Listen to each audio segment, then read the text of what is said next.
తరఫున స్వాగతం సుస్వాగతం ఆడియో గారికి వేదిక పైన అందరికీ పేరు పేరున అలాగే మా యొక్క రైతు మిత్రులకు మా మహిళా సోదరులకు అందరికీ పేరు పేరు తెలియజేస్తాం సార్. ఒక చిన్న విషయం సార్, ఇది స్టేట్ ఇష్యూ సార్. మీ కలెక్టర్ గారు మీరు సీఎంసీ తీసుకెళ్ళాలి. ఎందుకంటే గతంలో ప్రభుత్వము బీఆర్ఓ వ్యవస్థ ఉండే, ఆ వ్యవస్థ వల్ల ధైర్యం వచ్చింది. బీఆర్ఓ ఏం చేశారంటే కలెక్టర్ లేని పవర్స్లో బీఆర్ఓస్ ఉండే వాళ్ళు ఇష్టం ఉన్నట్టు వాళ్ళ దోస్తుల పేరు డబ్బుల పేరు రాసి అప్పుడు చాలా చాలా అరాచకం జీపీఓస్ ఈ మంత్ కానీ నెక్స్ట్ మంత్ కానీ ఫిల్అప్ చేస్తాము. కాబట్టి వాళ్ళకి సార్ తప్పు చేస్తే సివిల్ కోర్ట్ తప్పు చేస్తే మన ల్యాండ్ ట్రిబ్యునల్ ఇచ్చారు. ఆ రకంగా సార్ మా గౌరవ ముఖ్యమంత్రి గారికి మేము నేరుగా చెప్పలేము, మా ఎమ్మెల్యే గారి ద్వారా చెప్తాం, మా వైఎస్ఆర్ ద్వారా. కానీ మీరు కలెక్టర్ మీటింగ్లో ఉంటారు కాబట్టి అప్పుడు ఖచ్చితంగా జీపీఎస్ కూడా పూర్తి అధికారులు వస్తారు ఇవ్వాలి సార్. ఎందుకంటే అది ఇచ్చితే మాత్రం మళ్ళీ పాత దగ్గర అవుతుంది, పాత దుకాణం అవుతుంది సార్.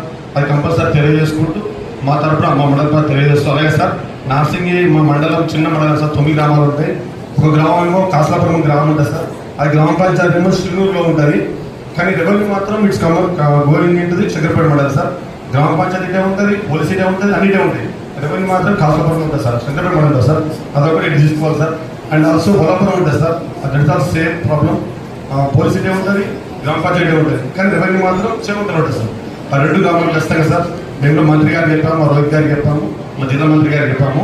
మీకు ఖచ్చితంగా 2 గ్రామాలు మా నరసింహ రావాలి సార్.